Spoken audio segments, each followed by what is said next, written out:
warahmatullahi wabarakatuh. Sampurasun nilajeng enjing pamiarsa patepang deui sareng sim kuring pun Nazmi Sidkia. Dina acara Warta Sunda nyuguhkeun rufining informasi ki Sunda keur Balarea edisi Salasa kaping 23 Februari 2020 hiji. Pamiarsa, salami 3 menit kapayun sim kuring baris nyarengan pamiarsa. Dina informasi sabundeureun Jawa Barat khususna ngeunaan kupat tahu gempol nu kakoncara ti Kota Bandung. Pamiarsa, sumangga-mangga nyingakeun bae wartana.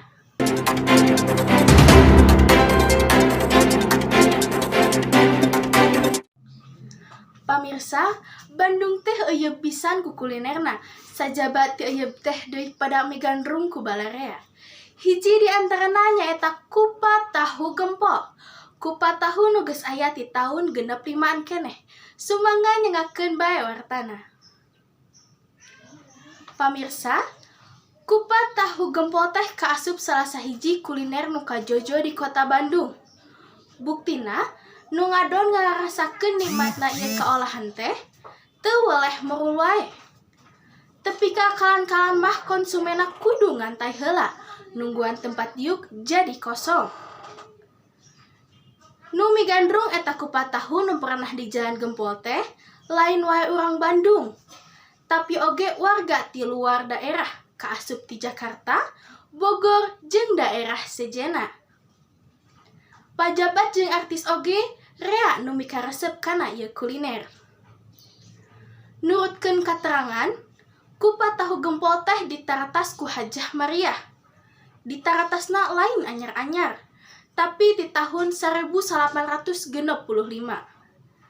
Mangsa daerah Bandung hareunheung keneh. Sanajan usahana kungsi ngalaman rereundehan, alatan ku kaayaan nagara, ieu kuliner tetep ngadeg jeung mekar tepi ka ayeuna. Samalah kadiekeun teh beuki kasohor jeung pada migandrung bae. Pamirsa, anu ngokolakeunana geus baganti sababaraha kali. Ngan sok sanajan geus ganti juru masakna atawa nu ngokolakeunana, rasana mah teu ieuh milu ganti. Rasana angger cara mimiti dijieun. Sabab geus kabuktian rasana beda pinjul ti nu sejen.